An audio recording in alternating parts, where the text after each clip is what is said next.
भविष्य की पुण्यशाली पावन कथाओं पर प्रश्न जो उठाओगे जवानी मर जाएगी।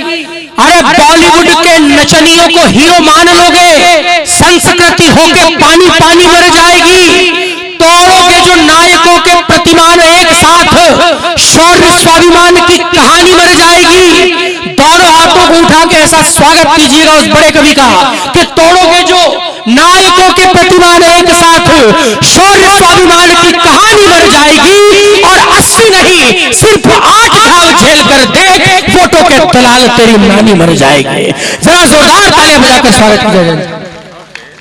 जहां पर बात आदित्य ने खत्म की, हो सकता है कि उस परिवार का बेटा मायूस हो कि पिता चले गए, जिंदगी कैसे कटेगी। लेकिन उस परिवार के 2 चरित्रों पर 2 छंद मैं भी सुनाना चाहता हूं।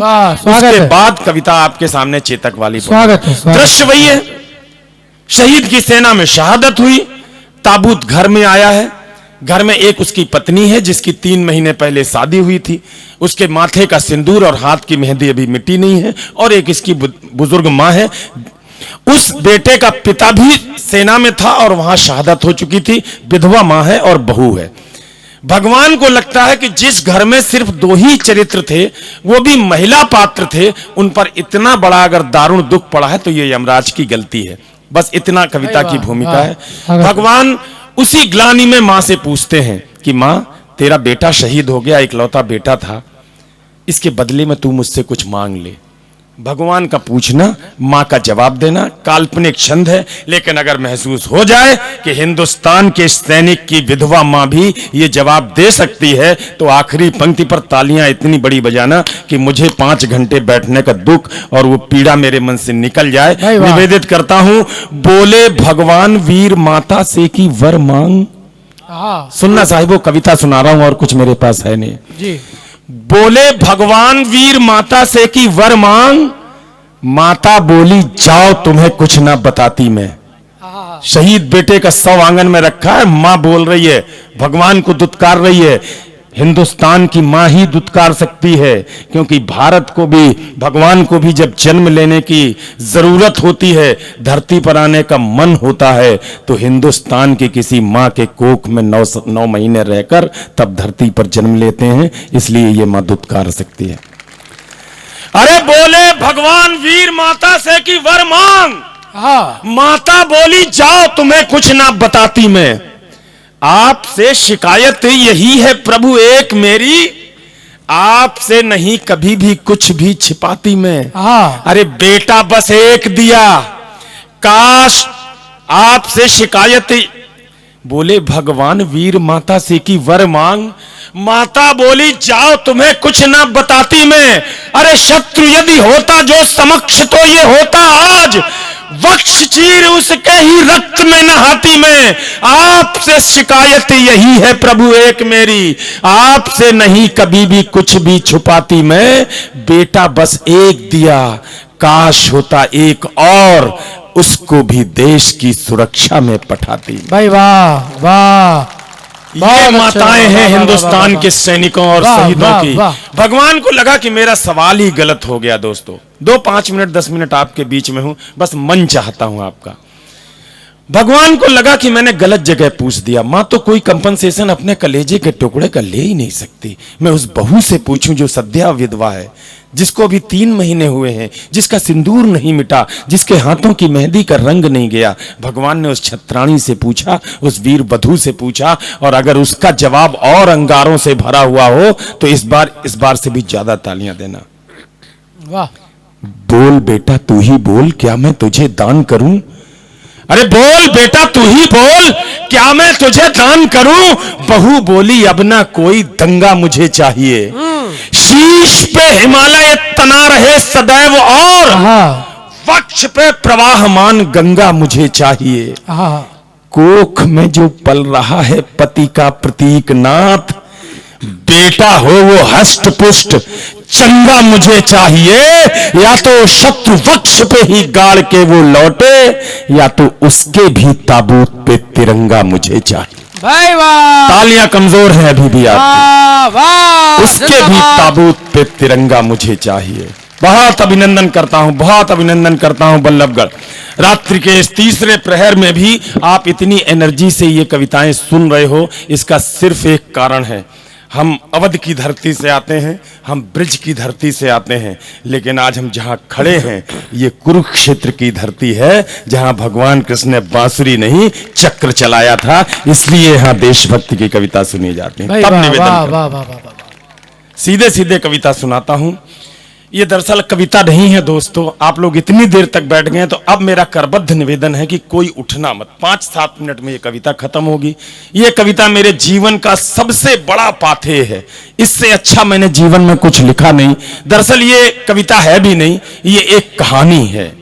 ये राजस्थान के शौर्य की कथा है, ये हिंदुस्तान के स्वाभिमान की कथा है, ये भारत के रणबांकुरों के रण कौशल की कथा है, ये भारत के किसी एक स्वामी भक्त जानवर के बलिदान की कथा है, ये चेतक की कथा है, ये राणा प्रताप की कथा है, ये राजस्थान की कथा है, ये हिंदुस्तान की कथा है। भाई वाह वाह, निवेदित करता हूं सुनना। वाह। भारत में बहुत सारे युद्ध हुए, आप सबके संज्ञान में है, कुरुक्षेत्र से लेकर के पानीपत और कहां कहां लड़ाइयां हुई, लेकिन हल्दी घाटी के युद्ध में एक बेसिक डिफरेंस था। राणा जिस चेतक पर सवार होकर के निकलते थे, उस राणा को मैंने क्या बताया है, और अगर आपको लग जाए कि सही बताया है तो सूचित कर देना कि अजय अंजाम तुमने सही शब्द इस्तेमाल किया। मुगलिया काल में जलालुद्दीन अकबर के गाल पर कमाल के चांटे सा पड़ा था युद्ध। हल्दी घाटी रिराइट करता हूं श्याम नारायण के बाद, और अगर हृदय तक पहुंचू तो सूचित करना। मुगलिया काल में जलालुद्दीन अकबर के गाल पर कमाल के चांटे सा पड़ा था युद्ध। राजा मेवाड़ के प्रताप महाराणा, उनके माथे पर सोने के मुकुट सा जड़ा था युद्ध। हाय हाय। हल्दी की घाटी में, वीर परपाटी में, मेवाड़ की माटी में मौत सा अड़ा था युद्ध। गूंजे युद्ध, अन्य युद्ध, घोड़े पर बैठ लड़े शेर, वहां शेर पर सवार बबर शेर ने लड़ा था युद्ध। शेर पर सवार बबर शेर ने लड़ा था युद्ध। शेर पर सवार बबर शेर ने लड़ा था युद्ध। भारत की माटी का वंदन अनेक बार। जिस मुख मुद्रा में आप बैठे हो, एकदम मन के साथ देख रहे हो, मुझे शांति के साथ सुन रहे हो, मुझे लग रहा है कि मैं सही लोगों के बीच हूं, रणबांकुरों के बीच हूं। बस कविता निवेदित करता हूं, कोई भूमिका और टिप्पणी नहीं। अरे भारत की माटी का वंदन अनेक बार, चंदन समान इसे मस्तक लगाता हूं। वीर रजपूतों की वसुंधरा वो वीर भूमि, रंगीले राजस्थान को मस्तक झुकाता हूं। चेतक के सवार महाराणा प्रताप, उन्हें श्रद्धा की शौर्य शब्द समिधा चढ़ाता हूं। तालियों की गूंज से हिम्मत बढ़ाओ आप, चेतक की टापों की गूंज सुनवाता हूं। चेतक की टापों की गूंज सुनवाता हूं। बहुत आभार दोस्तों, बहुत आभार। उम्मीद नहीं थी कि इतनी रात में इतनी ऊर्जा शेष होगी, आपने मेरी ऊर्जा बढ़ा दी। ये 17वीं रात है जब हम लोग लगातार कवि सम्मेलनों में है, लंबी लंबी यात्राओं के बाद, लेकिन मेरी ऊर्जा आज बढ़ गई आपकी तालियां देखकर। मैं कविता निवेदित करता हूं, सुनिए। अद्भुत कविता है भाई, वाह। पानी है बनास का, इस पानी से तुम तनमन धो लो। निवेदन कर दूं दोस्तों, आप तो सब पढ़े लिखे लोग हैं, बनास एक नदी है जो कुंभलगढ़ के किले के पास से बहती है। उसी नदी का पानी पीकर बच्चों राणा की शिराओं में वो तेजाब फौला कि एक बार नहीं, हल्दी घाटी के युद्ध से लेकर दिवेर की घाटी के युद्ध तक 6 बार अकबर की सेना को मुगलिया सल्तनत को पटक के मारा। फिर भी इस देश में उल्टे हाथ से इतिहास लिखने वालों ने लिखा अकबर द ग्रेट, अकबर महान। आज कुरुक्षेत्र की इस पावन धरा पर खड़ा होकर महाराजा अग्रसेन को साक्षी मानते हुए इस पावन मंच पर खड़े होकर अजय अंजाम एक घोषणा करना चाहते हैं और आपकी तालियों की सहमति मांगते हैं कि अगर रण कौशल के मामले में, पौरुष के मामले में, पराक्रम के मामले में, युद्ध कला के मामले में, अरे स्वाभिमान के मामले में इस देश में कोई एक शख्स महान था, एक शख्स ग्रेट था, तो वो अकबर द ग्रेट नहीं, हम सबका साझा हीरो महाराणा प्रताप ग्रेट था। आपकी समेकित तालियां अभिषेक करें इस बात का। पानी है बनास का, इस पानी से तुम तनमन धो लो। ऊर्जा में रहना दोस्तों, मुझे लगे नहीं कि आप सोने लगे हैं। पानी है बनास का, इस पानी से तुम तनमन धो लो। इस बहादुरी की धरती में तुम पौरुष की फसलें बोलो। तुम वीर पुत्र हो वीरों के, वीरों जैसे निर्भय डोलो, बस एक धर्म है देशभक्ति, तुम उसके अनुयायी हो लो। हाय हाय। है प्यार अगर इस धरती से तो फिर दोनों बाजू खोलो। राणा चेतक के साथ साथ भारत माता की जय बोलो। भाई जिंदाबाद। कौन थे राणा प्रताप, निवेदित करना चाहता हूं, शब्दों पर गौर करिएगा दोस्तों। जो सूरज के आगे चलता वो उस रथ का हकवैया था, जो नाव डूबती जाती थी वो उसका प्रबल खेवैया था। उस नरनाहर ने मातृभूमि का पूरा कर्ज उतारा था। राणा प्रताप मेवाड़ गगन पर चमका एक सितारा था। ये उदय सिंह राणा का सुत, उदय सिंह याद है, स्मरण है, ये वही एक बच्चा था जिसकी रक्षा के लिए एक गुजरी धाय ने अपने बेटे चंदन का कलेजा नंगी तलवार के सामने इसलिए बलवीर की रख दिया कि किसी तरह से उदय सिंह की रक्षा हो और उसके द्वारा उसका बेटा राणा प्रताप पैदा हो। और जब पूरे हिंदुस्तान पर मुगल सल्तनत का हरा झंडा फहरा रहा हो, तब मेवाड़ पर हमारे सनातन का भगवा झंडा फहराता रहे। उस पन्नाधाय के लिए आपकी तालियां मांगता हूं। ये उदय सिंह राणा का सुत बचपन से ही अभिमानी था, आकाशी विद्युत सा चंचल, यह चक्रवात तूफानी था। जो जन्म लिया अंजनी कोख से वीर व्रती हनुमंता ने, वैसे ही सिंह जना था ये श्री बाई जी जयवंता ने। नेत्रों में प्रबल प्रभंजन था, नेत्रों में प्रबल प्रभंजन था, माथे पर सूर्य चमकता था, अंतस की आभा से मानो पूरा ही पिंड दमकता था। ज्यों बाल भास्कर भोर प्रहर से प्रतिक्षण बढ़ता जाता है, वैसे ही ये मेवाड़ राज्य का सूरज चढ़ता जाता है। अरे जैसे जैसे भुजदंडों की मछलियां आकड़ती जाती थी, वैसे वैसे मेवाड़ भूमि की चिंता बढ़ती जाती थी। घर में थी फूटन, घर में थी फूटन, घर में थी फूटन, और मुगल के रोज आक्रमण होते थे चंद विभीषण जो खुद ही गद्दारी का विष्ट होते थे। ये एक समय की साजिश थी, ये एक काल की साजिश थी। इस साजिश के साक्षी हो लो राणा चेतक के साथ साथ भारत माता की। हल्दी घाटी के युद्ध का दृश्य बनाता हूं दोस्तों। आचार्य मम्मट ने कभी कहा, आदरणीय अध्यक्ष जी, कि जिन कविताओं में शब्दों के माध्यम से ध्वन्यात्मकता आ जाए, शब्दों के माध्यम से तलवारें और छुरियां छमछमाती हुई महसूस हो जाएं, तीरों की सनसनाहट महसूस हो जाए, वो कविता बड़ी होती है। कोशिश मैंने की है, अगर सफलता मिली हो तो तालियों से बताना। भाई वाह वाह। मुगलों के राजा अकबर ने षड्यंत्र रचा, आघाती था, लेकिन प्रताप का तेवर भी तेजाबी था, प्रतिघाती था। अकबर ने राजा मानसिंह को सेनापति बनवाया था, रजपूती सेना के खिलाफ रजपूतों को भड़काया था। रणक्षेत्र बनी हल्दी घाटी, चतुरंग शत्रुवनी अड़ी हुई, उसके विरुद्ध थी राणा की बलिदानी सेना खड़ी हुई। इस बीच युद्ध के शंख बजे, रणढोल बजे, मृदंग बजे, करयाल बजे, घनघनन घनन, जुझारू युद्धक जंग बजे, बजुठी तेग तलवार बजी, मुगदर बरछी करवार बजे, बंदूकों की शहनाई संग तोपों के मुखर सितार बजे, दोधारी बाजी खन खन, छुरियां छम छम छम छाप बजी, जन जन जनाक चंद्रहास, दुश्मन की गर्दन। तालियां आपने बहुत लेट से बजाई भाई साहब। मैं एक बार फिर कोशिश करता हूं, अब की बार ताल से ताल मिलाना। इस बीच युद्ध के शंख बजे, ढोल बजे, मृदंग बजे, घड़ियाल बजे, घनघनन घन, जो झारू युद्ध जंग बजे, उठी तेग तरवार बजे, मुगदर बरछी करवार बजे, बंदूकों की शहनाई संग तोपों के मुखर सितार बजे, दोधारी बाजी खन खन, छुरियां छम छम छम छाप बजे, जन जन झनाब जन चंद्रहास, दुश्मन की गर्दन नाप बजे, धनुषों की डोरी धन धन, और तीर बोलते सन सन, घोड़ों की घंटी टन टन, हाथी का घंटा घन घन। भाई वाह वाह। अरे सिर कटकर गिर जाते थे। हाय हाय, क्या पंक्ति है। जा रहे हैं दादा? अच्छा हाँ, ये काम सही। सिर कटकर गिर जाते थे। मेरी कविता को मन के, मैं चाहता हूं कि मेरे ये जो बच्चे बैठे हुए इस कविता को सुने। बहुत आभार। जल्दी जल्दी सर कर लीजिएगा क्योंकि समय बहुत कीमती है। लास्ट में एक साथ लास्ट में। अब देखो दो लोग चुपचाप निकलने लगे। अच्छा हाँ,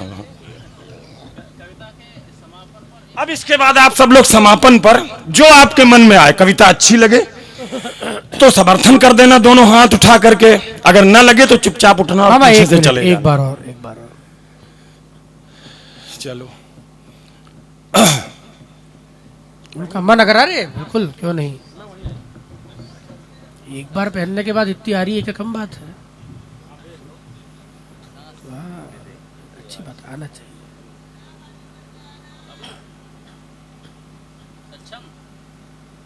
जाना नहीं कोई, लेकिन आओ बेटा आओ।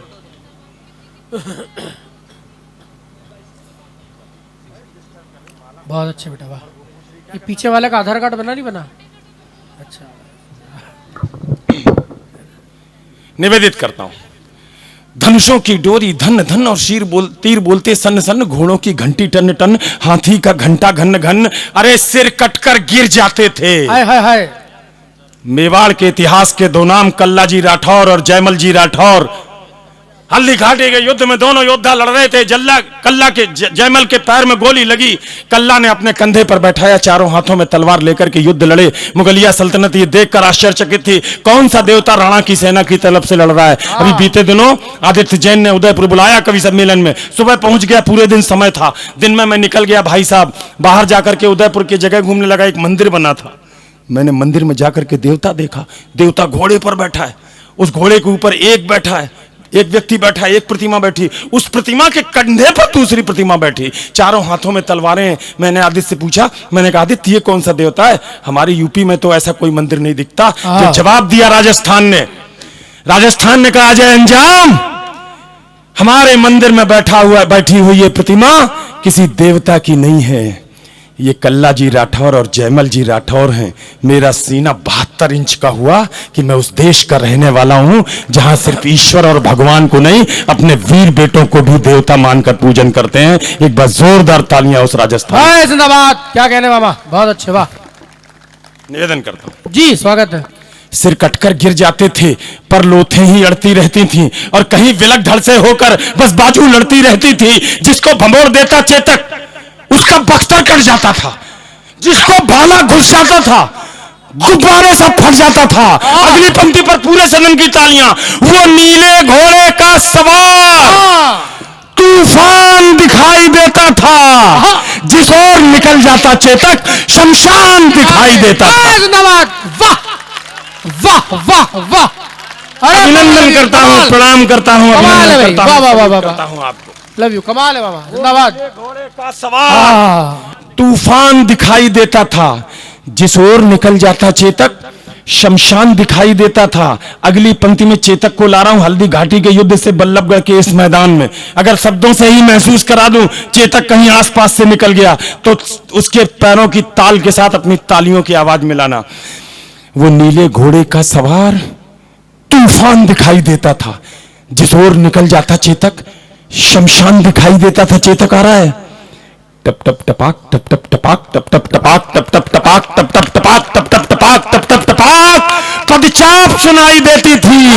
चेतक दिखता थोड़ी ना था, बस टाप सुनाई देती थी। चेतक दिखता थोड़ी ना था, बस टाप सुनाई देती थी। ये पंक्तियां दोबारा, एक बार फिर से ये पंक्तियां दोबारा, उसी एक बार तालियां बजवाओ पहले। बिल्कुल बजाएंगे ये पंक्तियां दोबारा, एक बार फिर चेतक की टाप है। क्या कहने मामा। वो नीले घोड़े का सवार तूफान दिखाई देता था, जिस ओर निकल जाता चेतक शमशान दिखाई देता था। टप टप टपाक टप टप टपाक टप टप टपाक टप टप टपाक टप टप टपाक टप टप टपाक पदचाप सुनाई देती थी। चेतक दिखता थोड़ी ना था, बस टाप सुनाई देती थी। तालियों की आवाज में वो ऊर्जा नहीं है कि मुझे लगे कि कुरुक्षेत्र के लोगों के बीच खड़ा हूं। जिंदाबाद, बहुत करता हूं, नमन करता हूं आपको, बहुत आभार, अभिनंदन। पदचाप सुनाई देती थी, बहुत अच्छे। चेतक दिखता थोड़ी ना था, बस टाप सुनाई देती, बस टाप सुनाई देती थी। उस नीले घोड़े का कौतुक, उस नीले घोड़े का कौतुक देखो, अपनी आंखें खोलो। राणा चेतक के साथ साथ भारत माता की जय बोलो। भैरव बन गया त्रिशूल।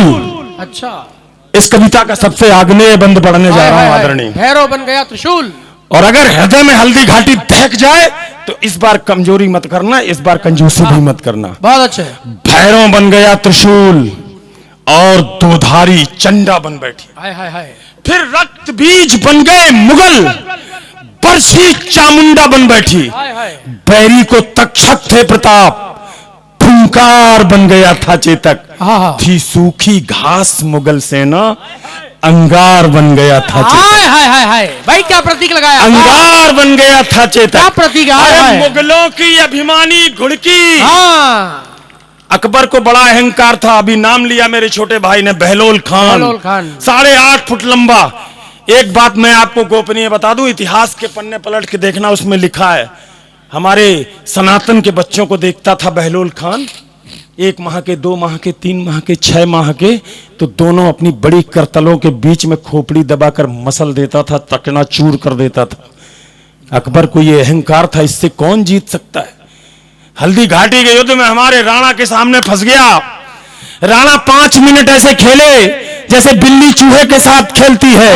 6वें मिनट में अपनी कटार लेकर घोड़े से एक छलांग लगाई, बहलोल खान पर एक प्रहार किया। एक ही प्रहार में बहलोल के सिर का सिर त्राण कवच कटा, माथा कटा, मुंह कटा, धड़ कटा, और तो और उसके घोड़े को भी 2 टुकड़े होकर हल्दी घाटी में पड़े थे। ऐसे राणा की कविता सुना रहा हूं, आपकी तालियां कमजोर। जिंदाबाद। क्या कहने। हाय हाय।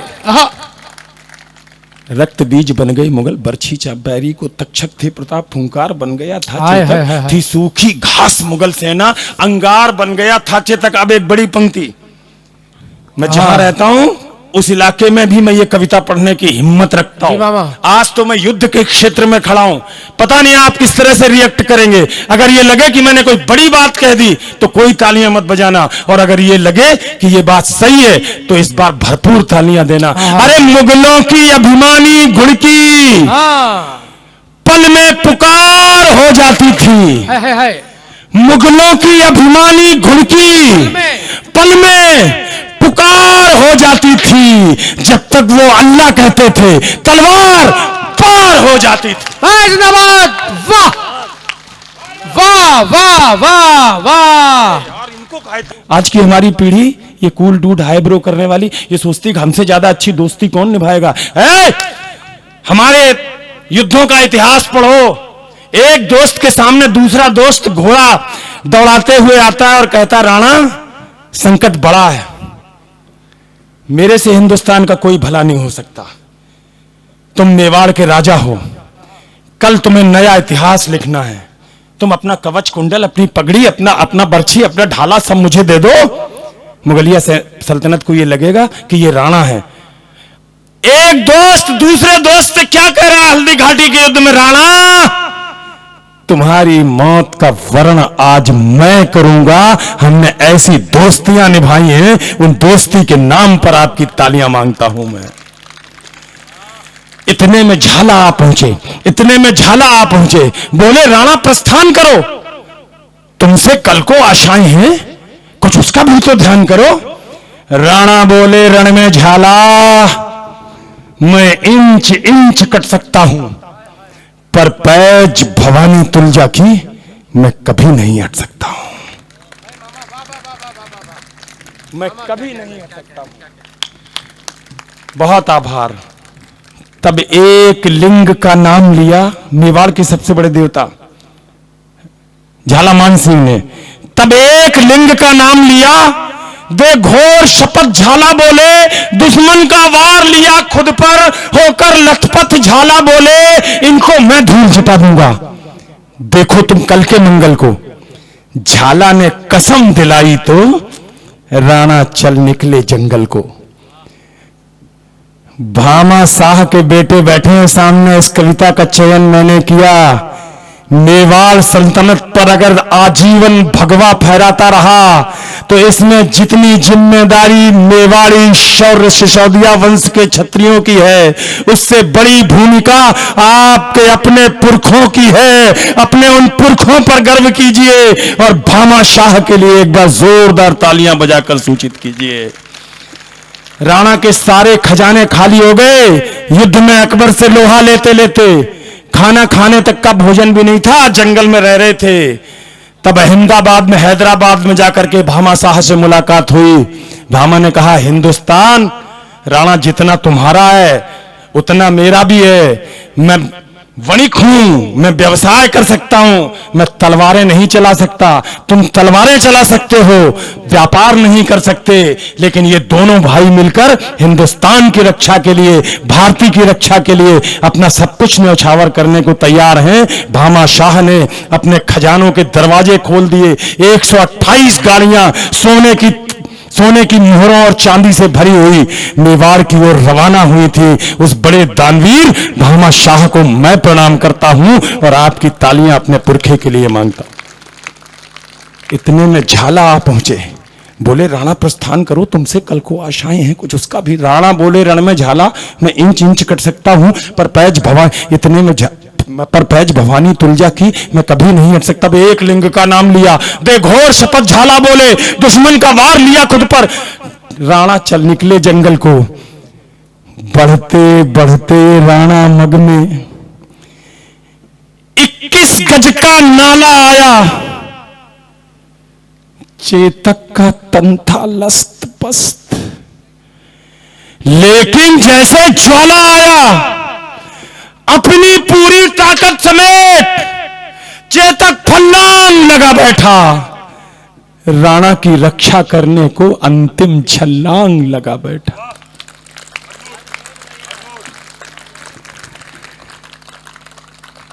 प्रणाम करता हूं सरदार जी आपको।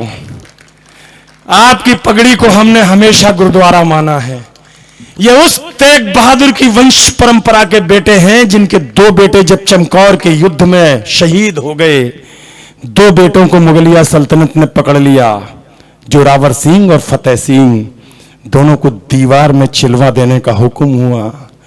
दोनों बेटों को दीवार में चुना जाने लगा।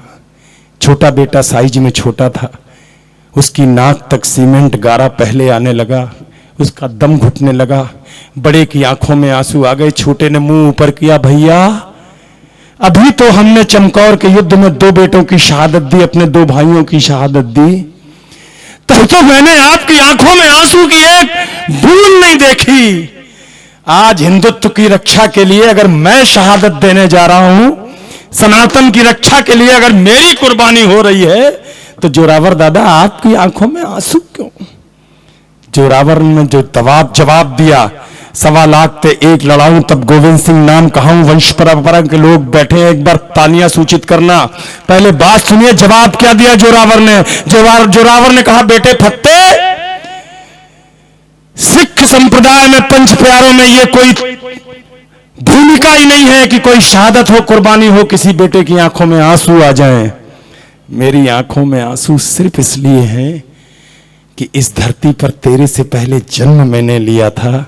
इस धरती को छोड़ने का पहला अधिकार भी मेरा था, लेकिन तू साइज में छोटा है। आज मुझसे पहले शहादत तू दे रहा है। बेटा, तेरे इस कुर्बानी को मैं प्रणाम करते हुए बिलख रहा हूं। मैं बहुत प्रणाम करता हूं उस वंश परंपरा को। एक बार जोरदार तालियां बजाइए। आंसू आ गए हैं सरदार। एक बार उनके आंसुओं के सम्मान की रक्षा के लिए सब पूरा सदन बताए कि हम भी तेग बहादुर के बेटे हैं। मेरे साथ बोलना, जो बोले सो निहाल। सत श्री अकाल। आवाज कमजोर है आपकी, बेटा कमजोर पड़ जाएगा। जो बोले सो निहाल। सत श्री अकाल। इतने में झाला आ पहुंचे। अपनी पूरी ताकत समेत चेतक फल्लांग लगा बैठा।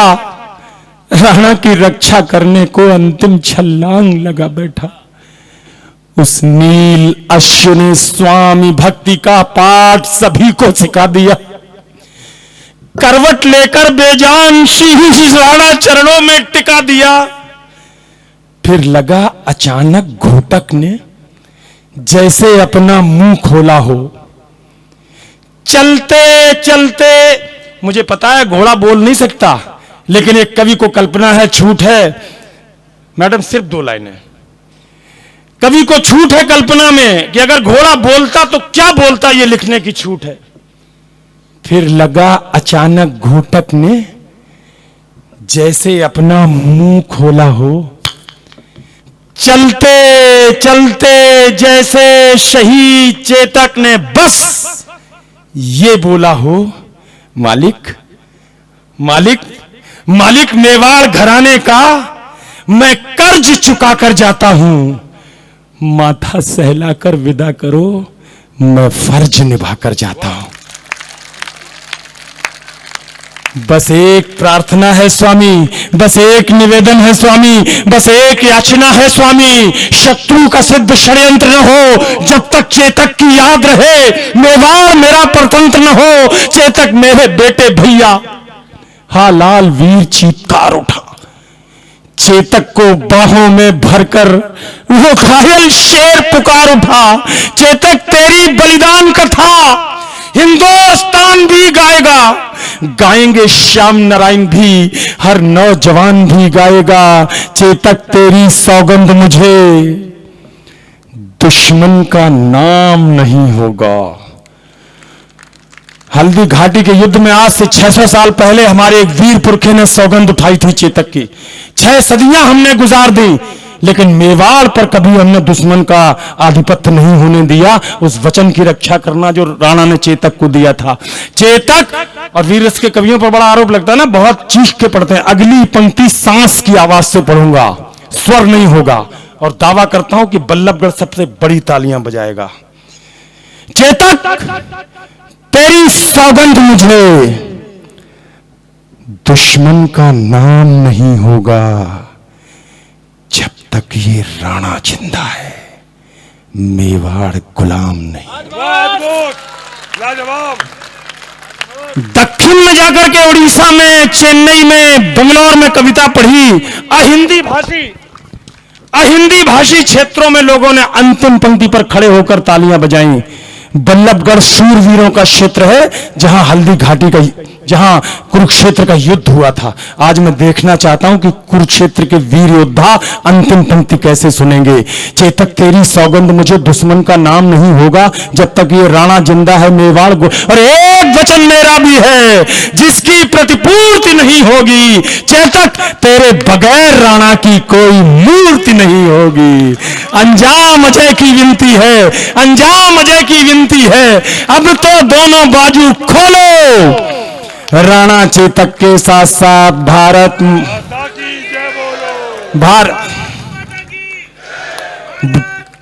बहुत बहुत अभिनंदन, बहुत बहुत आभार।